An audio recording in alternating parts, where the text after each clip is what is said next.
Hello and welcome to Bags of Action. My name is Pete and this is a 5-minute Bags of Action review of Mission Impossible 3 from 2006.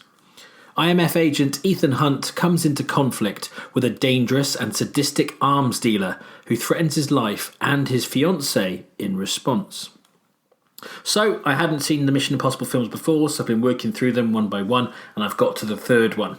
This one is directed by J.J. Abrams, who'd come from Alias and Lost, of course, and this was his first feature film that he directed before he went on to do Super 8, Star Trek, and of course, Star Wars films as well.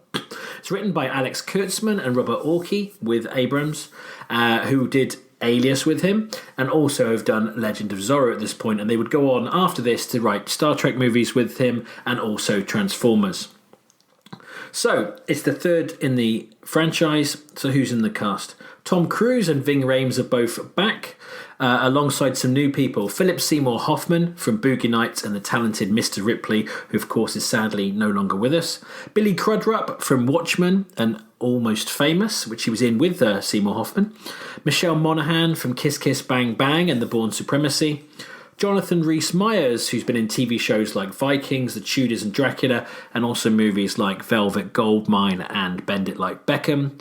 Kerry Russell, who's most recently in Rise of the Skywalker and tends to be in quite a lot of J.J. Abrams' work, was in Dawn of the Planet of the Apes and also back in the day, back in We Were Soldiers. Maggie Q from Live Free or Die Hard, Divergent and Allegiant. Simon Pegg, this was his first Mission Impossible film, has gone on to do Star Trek, of course, and was also in Hot Fuzz. Eddie Marsan from TV's Ray Donovan, V for Vendetta and Sherlock Holmes, and heavyweight Lawrence Fishburne from Matrix movies and also John Wick 2 and 3. As it's a J.J. Abrams movie, Greg Grunberg, of course, makes a small appearance, and you also get to see Aaron Paul from Breaking Bad in a small role too. So, I'd seen the first one, thought it was okay. I'd seen the second one, thought it was atrocious. So here we are, the third Mission Impossible movie. Well, by the time the pre-credits scene had finished, I already knew this was going to make up for the second film 6 years earlier. It gives you a bit of a flash forward. It shows you a scene that's going to come later, which kind of whets your appetite. But straight away, they lent into different things. Ethan Hunt has now become a trainer. He's no longer in the field, and he's engaged to be married. So they've shifted the status quo quite a bit. You know, as an audience member, it's only a matter of time till he's going to be back in the field, but it's interesting to see what happens. Throwing in someone like Lawrence Fishburne is interesting.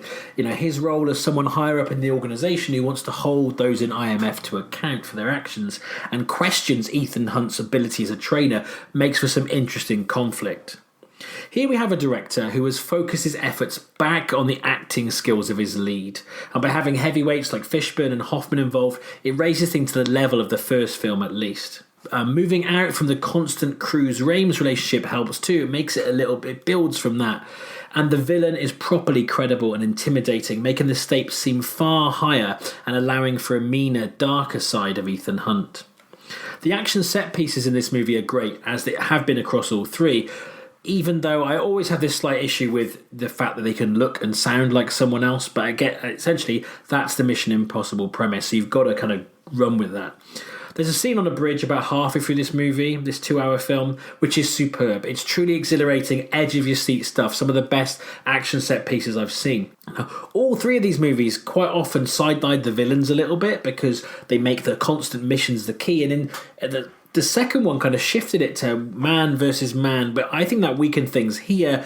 As I say, story-wise, it's much closer to the first film, but I think with the added emotional depth that you know Ethan Hunt so much better, and like the opening showing you what happens later is interesting. I still managed to work out what happened, but regardless of that, I mean, this was a real return to the intrigue, the shades of grey that made the first movie so interesting and much more compelling.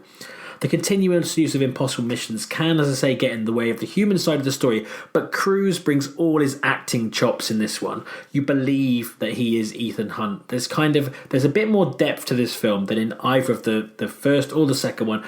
Well, miles more than the second one, to be honest, which now, looking back, almost feels like a pastiche.